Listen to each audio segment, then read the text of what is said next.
Bienvenue dans l'émission La vérité de l'Évangile avec Andrew Womack, un ministère d'enseignement qui se concentre sur l'amour et la grâce inconditionnelle de Dieu. Certaines des choses qu'il expliquait étaient tellement simples, mais c'était la vérité, et cela m'a touchée profondément.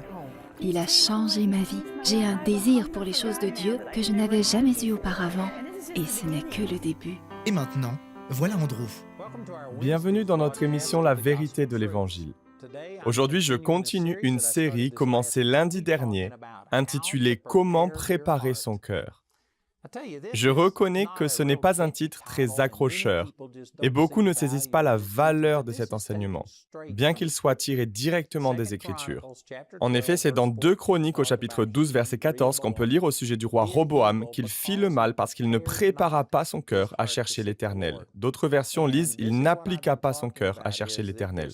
C'est là le sujet de mon enseignement, le fait qu'il y a tellement d'exemples dans les Écritures de personnes qui ont bien commencé, mais qui ont mal fini. Et la raison est qu'elles n'ont pas préparé leur cœur. Le mot « préparer » signifie qu'on s'y prend à l'avance.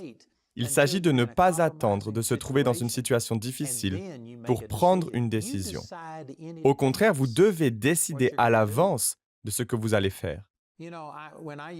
Et pour tout dire, lorsque j'utilise le mot « préparer », je pense à ma femme. Nous invitons généralement nos enfants et notre petite fille pour fêter Thanksgiving. Et ma femme prépare un vrai festin.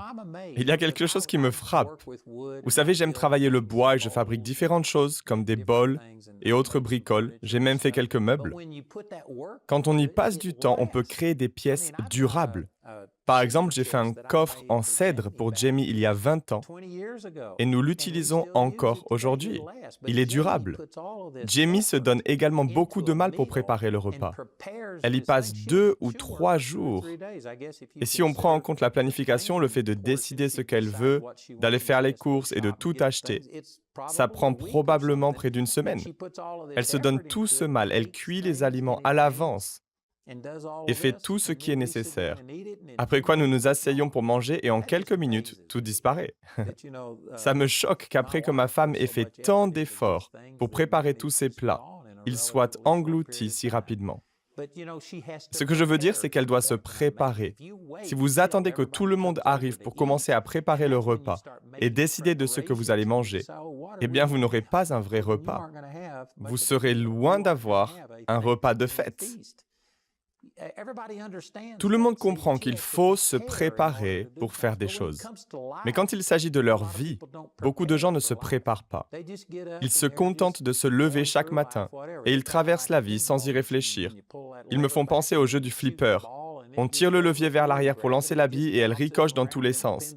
Elle rebondit selon ce qu'elle touche. Et c'est ce à quoi ressemble leur vie. Elle dépend des circonstances. Si aucun problème ne se présente, alors tout se passe comme sur des roulettes. Mais s'ils rencontrent un obstacle, ils n'y sont pas préparés. Ils n'ont pas décidé quoi que ce soit à l'avance. Si vous voulez bien écouter, Dieu parle à certains d'entre vous en ce moment même. Des millions et des millions de personnes suivent cette émission. Plus de 3 milliards de personnes sont en mesure de regarder ce programme.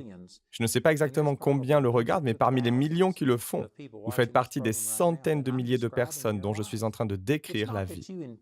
Ce n'est pas que vous faites du mal intentionnellement. Vous ne voulez pas commettre un adultère ou vous donner à la violence et attaquer quelqu'un. Ce n'est pas que vous voulez tomber malade et mourir.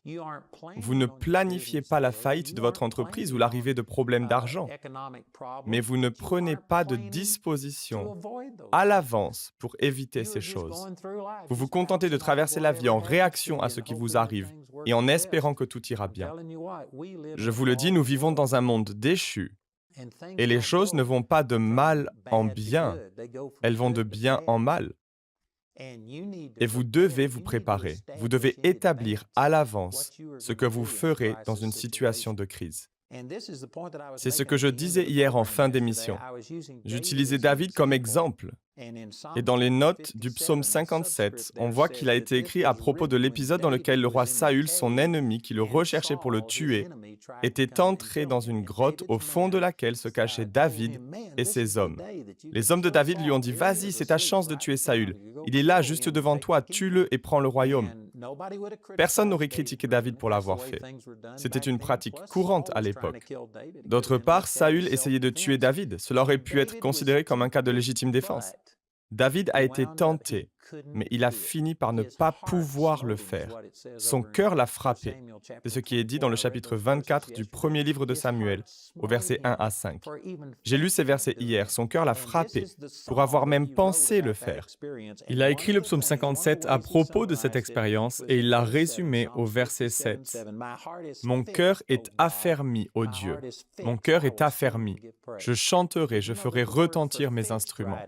Saviez-vous que le mot traduit par affermi ici est le mot hébreu kun, K-U-W-N, et c'est exactement le même